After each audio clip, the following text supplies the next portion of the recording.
দেখো বন্ধুরা, আমি কয়েকদিন আগে মায়াপুর গেছিলাম। সেখান থেকে এই প্রথমবার আমি প্রসাদ নিয়ে আসলাম মায়াপুর থেকে। গোবিন্দ প্রসাধাম লেখা রয়েছে, দেখতে পাচ্ছ।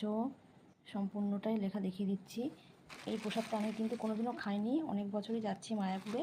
এই প্রথমবার আমি মায়াপুর থেকে প্রসাদ নিয়ে আসলাম। কী কী নিয়ে আসলাম তোমাদের সাথে শেয়ার করছি, কী কী আছে এই প্রসাদের মধ্যে দেখে নাও।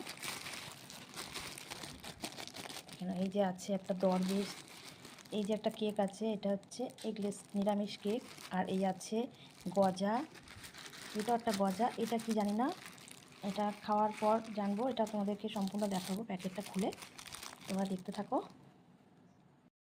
এই যে দেখে নাও প্রসাদটা, মায়াপুরের প্রসাদ।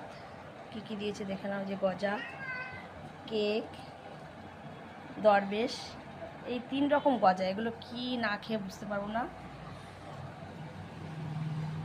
ভালো লাগলে একটা লাইক করে দিও। আমি খেয়ে বলছি কেমন, তাহলে তোমরা সবাই